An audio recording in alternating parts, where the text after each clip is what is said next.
As a certified man-eater, my philosophy was simple: a good time, not a long time. Physical? Absolutely. Catching feelings? Hard pass. I never expected to crash and burn for Rowan, the golden retriever of the swim team. I willingly cleared out my roster just to play house with him. My eyes traced the sharp cut of his chest, dipping down to his abs and that unfair, deeply carved V-line. I grabbed the hem of my dress and yanked it over my head, letting it pool on the floor. Rowan's gaze instantly darkened, heavy and consuming. The sweet, golden boy vanished. His breath hitched, the sound rough and jagged in the quiet room as he spoke. Let a man handle that. Chapter 1. Settling down? Not in this lifetime. Please. Look at me.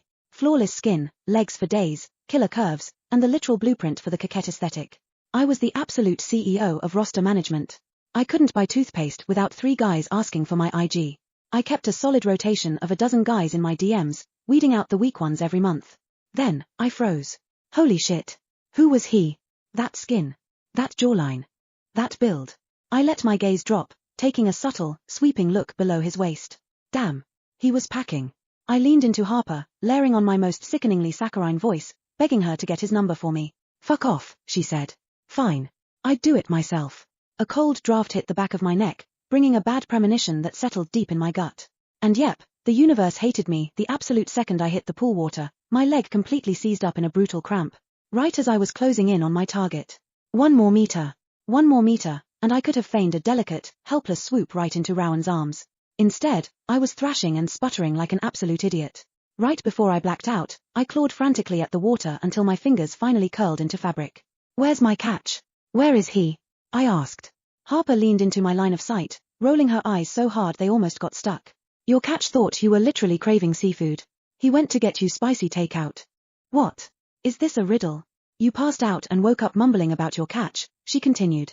I don't know whether to applaud your dedication to the roster or be disgusted by your sheer thirst. Wait, what? I didn't even get to touch him, and he just bounced. Hold on. My fingers were locked in a death grip around a clump of wet blue spandex. Holy shit. Are these swim trunks? Rowan's panicked face right before I went under flashed through my mind. Fuck. So here was the million-dollar question. How did these come off? And who pulled them? Shame. A minute earlier and he would have caught me hooking my bra. Now I was fully dressed. Tragic, really. Hi. Rowan stared firmly at the linoleum floor, refusing to meet my eyes as he shoved a takeout bag onto the bedside table and pivoted toward the door. Like hell I was letting him walk out. I stretched my long leg out, blocking his exit. You go to state, right? A dark flush crept up his neck. God, he was cute. Technically, I'm your upperclassman, I added. Maeve. Call me mommy. Huh. His head snapped up, staring at me, wide-eyed and lost. When it finally clicked that I was messing with him, the tips of his ears burned crimson. Oh, he was precious. I tapped a fingernail against the plastic bag. What did you get? It's from that famous spicy seafood place down the street. I thought you might like it. Jesus, this boy was going to be the death of me. I dug into the food, keeping my eyes locked on him the entire time. I deliberately dragged my tongue across my lower lip, tasting the spice. Damn. So tender. I loved it. Thank God this place used boneless fillets. With the way I was practically undressing him with my eyes, Rowan looked panicked enough to choke on a stray bone. I finished the last bite and let out a soft, satisfied sigh. I leaned back, looking up at him through my lashes. Thanks for this. I'm glad you liked it. It had been way too long since I'd played with a golden retriever this pure. I let out a soft, breathy laugh. I wasn't talking about the food. Then what? Chapter 2. I curled my index finger under his chin, tilting his face up as I let my voice drop into a soft, liquid purr. Take a wild guess. A dark, furious blush dragged up his clean-shaven neck, swallowing his cheeks. God, I hadn't even started playing dirty yet. He was so young. So fiercely out of his depth. A boy this pure was practically begging to be devoured whole. I closed the distance, letting the heat radiating off his skin hit me.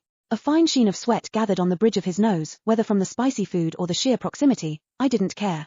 He was gorgeous down to his paws. I'll take good care of you, I said, snatching up my phone and sliding into his contacts. What's your name, golden boy? Rowan. I tapped the tip of his nose, slipping my hand into his front pocket to fish out his phone and type my name in. Wifey. That's the only name you need to know. I leaned in and pressed a quick, claiming kiss to his lips. Marking my territory. I hadn't even unleashed a fraction of my playbook, and I already had him wrapped around my finger. Clubbing and shopping took a massive backseat. My newest obsession? Winding Rowan up just to watch him unravel. On our first official date, he waited downstairs. I took a dangerously long shower, swapped outfits 3 times, and perfected my makeup. A full hour ticked by, and my phone didn't buzz once with an impatient text. I stepped out of the elevator and instantly spotted him. Rowan wore a crisp white varsity jacket, looking criminally handsome and ridiculously wholesome.